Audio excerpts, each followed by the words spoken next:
Talvez você tenha feito constantemente estas perguntas. Onde posso encontrar refúgio num mundo cheio de conflitos? Ou, como e onde posso encontrar força para vencer nesse mundo que oferece tantas derrotas? Acompanhe agora com o pastor Edson Bruno mais um programa Encontro com a Palavra.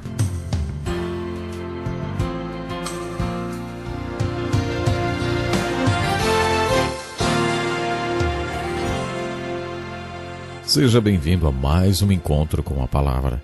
Este é o quarto programa dedicado ao estudo do último livro da Bíblia, a Revelação de Jesus Cristo, livro do Apocalipse. Entendemos que o último livro da Bíblia é uma mensagem em código de Deus para o seu povo, e para que essa mensagem seja compreendida, são necessárias algumas chaves que desvendem o código. A primeira chave é a chave mestra, o Espírito Santo. A segunda é entender que estes símbolos ou sinais no livro do Apocalipse são sinais bíblicos. Se você procurar a ocorrência do símbolo que aparece no Apocalipse em outras referências bíblicas e entender o significado naquele contexto, terá grandes chances, com a ajuda do Espírito Santo, de entender o seu significado também no livro do Apocalipse. A terceira chave que o ajudará a desvendar o código desta mensagem está relacionada com as características do Apocalipse. Este livro possui 22 capítulos e é importante entender como eles estão organizados e como o livro está estruturado.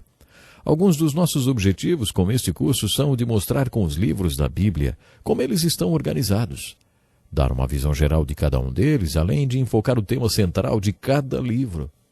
Mas o objetivo, que está acima de todos estes, é buscar a aplicação da verdade ensinada em cada um dos livros da Bíblia para a sua vida.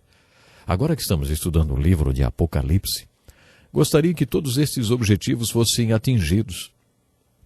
A maioria dos evangélicos acredita na chamada interpretação futurista do livro do Apocalipse. Eu acredito. Se você não acredita, vai ficar no escuro, porque a única interpretação do Apocalipse que compartilharei com você será futurista. No capítulo 1, versículo 19, quando o apóstolo João teve sua experiência na ilha de Patmos, recebeu a seguinte instrução: escreva, pois, as coisas que você viu, tanto as presentes como as que acontecerão. Este versículo nos mostra qual é a característica básica desse livro e estava ordenando que João escrevesse tudo o que viu. Esta experiência de João na ilha de Patmos foi impressionante. Todos os grandes homens de Deus na Bíblia tiveram uma experiência marcante com ele. Jacó lutou com um anjo. Enquanto Isaías tinha seus momentos devocionais no templo, houve um grande terremoto. Foi então que ele viu o rei sobre o altar. Isaías viu o Senhor.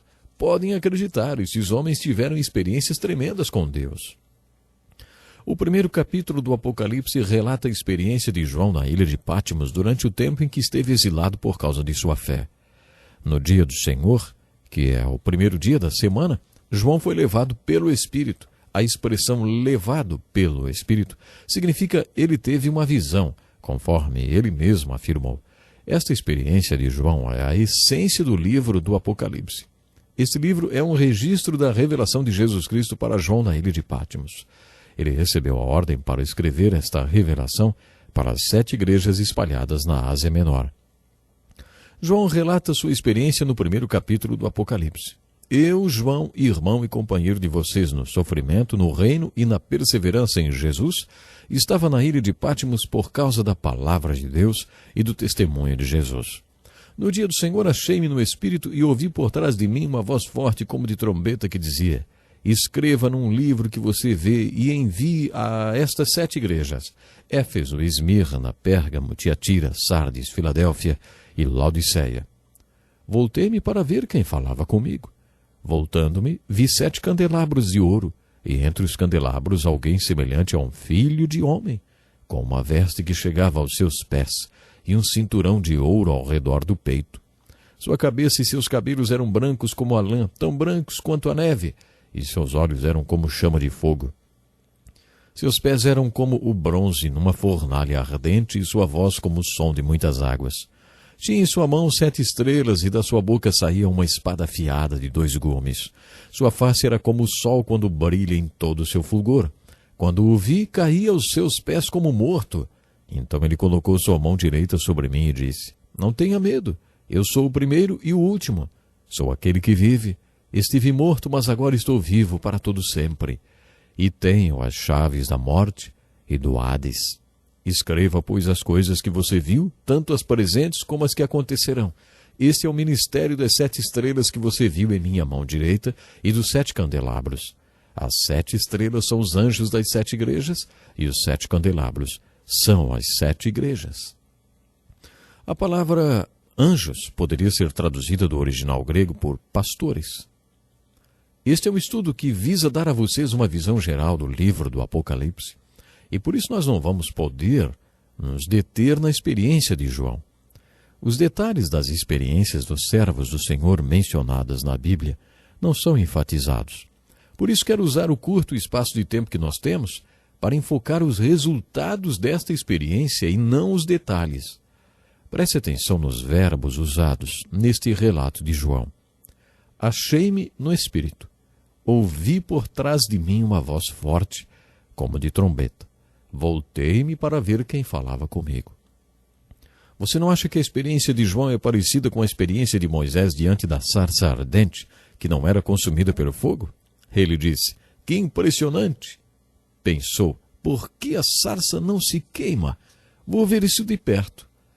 Quando o Senhor viu que Moisés ia se aproximar para ver, ele se revelou para Moisés e falou com ele face a face, como se fosse de homem para homem.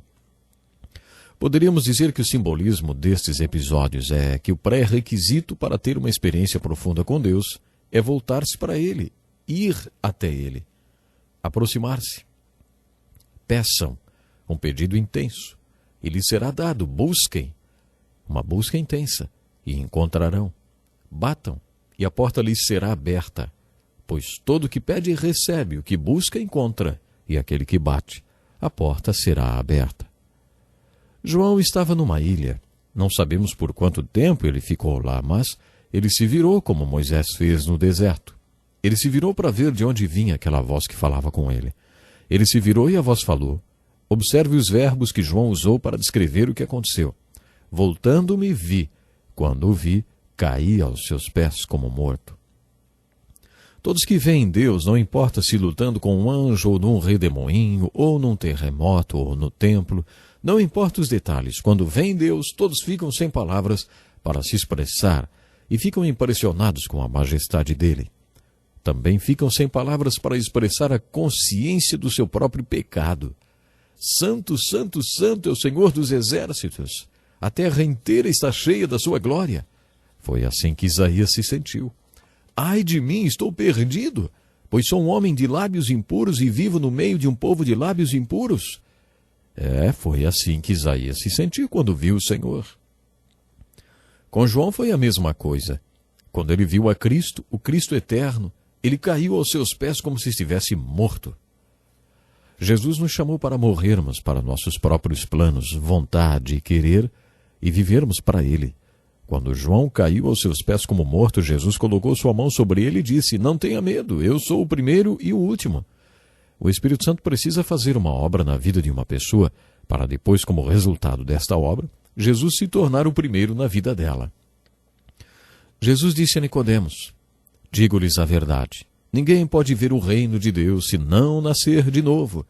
Ninguém pode entrar no reino de Deus se não nascer da água e do Espírito. Só mesmo quem nasceu de novo pode ter um relacionamento íntimo com Jesus. Imagine a cena. O Cristo ressurreto, o Cristo eterno, colocando a mão sobre João e dizendo, eu sou o primeiro. Muitos acreditam que o apóstolo João estava terminando a primeira parte de sua missão quando registrou aquela experiência. A ordem foi, escreve, pois, as coisas que você viu. Depois ele ouviu, escreve isto, pois estas palavras são verdadeiras e dignas de confiança. João deveria escrever sobre as coisas que eram, que existiam nas 7 igrejas. Essas igrejas Éfeso, ou Efésios, Esmirna, Pérgamo, Tiatira, Sardes, Filadélfia e Laodiceia, eram as igrejas que existiam naquele tempo. As cartas para estas 7 igrejas estão nos capítulos 2 e 3.